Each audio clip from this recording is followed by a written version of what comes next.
Price lord. ಎಲ್ಲರಿಗೂ ಶುಭ ಮುಂಜಾನೆ. ಈ ದಿನದ ದೇವರ ವಾಕ್ಯ 62ನೇ ಕೀರ್ತನೆ 12ನೇ ವಾಕ್ಯ. ಕರ್ತನೇ, ನೀನು ಪ್ರೀತಿ ಸ್ವರೂಪನಾಗಿ ಪ್ರತಿಯೊಬ್ಬನಿಗೆ ಅವನವನ ಕೃತ್ಯಗಳಿಗೆ ತಕ್ಕ ಪ್ರತಿಫಲವನ್ನ ಕೊಡುವಂತವನಲ್ಲವೇ. ಹೌದು ಪ್ರಿಯರೇ, ನಮ್ಮ ದೇವರು ಪ್ರೀತಿ ಸ್ವರೂಪಿ. ಆತನು ಪ್ರೀತಿಯನ್ನ ಮಾಡುವಂತಹ ದೇವರಾಗಿದ್ದಾನೆ.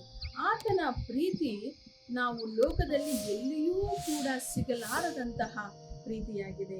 ಆದರೆ ಆ ಪ್ರೀತಿ ಮಾಡುವಂತಹ ದೇವರು ನಾವು ಮಾಡುವಂತಹ ಪ್ರತಿಯೊಂದೊಂದು ಕೆಲಸ ಕಾರ್ಯಗಳಿಗೆ ನಮಗೆ ತಕ್ಕದಾಗಿರುವಂತಹ ಪ್ರತಿಫಲವನ್ನ ಕೊಡುವಂತಹ ದೇವರಾಗಿದ್ದಾರೆ.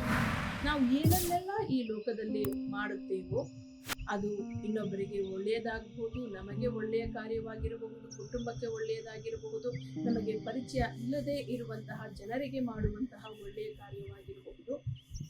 ಒಳ್ಳೆಯದನ್ನ ಏನನ್ನಾದರೂ ಕೂಡ ದೇವರ ದೃಷ್ಟಿಯಲ್ಲಿ ಒಳ್ಳೆಯದನ್ನ ನಾವು ಮಾಡುವಾಗ ನಮ್ಮ ಕೃತ್ಯಗಳಿಗೆ ತಕ್ಕ ಹಾಗೆ ದೇವರು ಪ್ರತಿಫಲವನ್ನ ಉಂಟು ಮಾಡುವಂತನಾಗಿದ್ದಾನೆ ಪ್ರಿಯರೇ. ಆದುದರಿಂದ ಸಾಧ್ಯವಾದಷ್ಟು ಮಟ್ಟಿಗೆ ಈ ದಿನದಲ್ಲಿ ಮತ್ತು ಮುಂದೆ ಬರುವಂತಹ ಎಲ್ಲಾ ದಿನಗಳಲ್ಲಿ ನಾವು ಒಳ್ಳೆಯ ಕಾರ್ಯಗಳನ್ನ ಮಾಡುವಂತವರಾಗಿರೋಣ.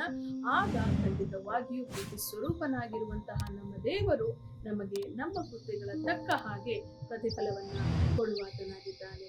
ಪ್ರಾರ್ಥನೆ ಮಾಡೋಣ. ಕರ್ತನೇ, ಅಪ್ಪ, ಈ ದಿನದಲ್ಲಿಯೂ ಕೂಡ ಈ ಕಾರ್ಯಕ್ರಮವನ್ನು ನೋಡ್ತಿರುವಂತಹ ಕೇಳುತ್ತಿರುವಂತಹ ಎಲ್ಲಾ ನನ್ನ ಸಹೋದರ ಸಹೋದರಿಯರ ಜೀವಿತದಲ್ಲಿ ಕರ್ತನೇ, ನೀನು ಒಳ್ಳೆಯ ಕಾರ್ಯಗಳನ್ನ ಮಾಡುತ್ತಿ ಮುಂದೆಯೂ ಮಾಡುತ್ತಿ. ಅದಕ್ಕಾಗಿ ಸ್ತೋತ್ರ ಅಪ್ಪ. ನೀವು ಹೇಳಿರುವಂತಹ ವಾಕ್ಯದ ಪ್ರಕಾರವಾಗಿ ನಾವು ಮಾಡುವಂತಹ ಕೃತ್ಯಗಳಿಗೆ ತಕ್ಕ ಹಾಗೆ ಪ್ರತಿಫಲವನ್ನ ಕೊಡುವಂತಹ ದೇವರು ನೀವಾಗಿದ್ದೀರಿ ಅಪ್ಪ.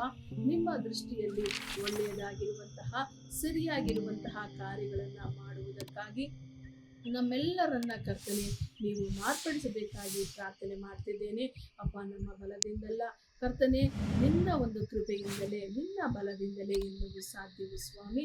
ಅದೇ ಪ್ರಕಾರವಾಗಿ ಪ್ರತಿಯೊಬ್ಬೊಬ್ಬರನ್ನ ನಿನ್ನ ಬಲದಿಂದ ಕರ್ತನೆ, ನಿನ್ನ ಕೃಪೆಯಿಂದ ತುಂಬಿ ಕರ್ತನೆ ನಾವು ಒಳ್ಳೆಯ ಕಾರ್ಯಗಳನ್ನ ಮಾಡುವಂತೆ ಸಹಾಯ ಮಾಡಬೇಕಾಗಿ ಯೇಸು ಕ್ರಿಸ್ತನ ನಾಮದಲ್ಲಿ ಪ್ರಾರ್ಥಿಸಿ ಬೇಡಿಕೊಂಡಿದ್ದೇವೆ ಕರ್ತನೆ,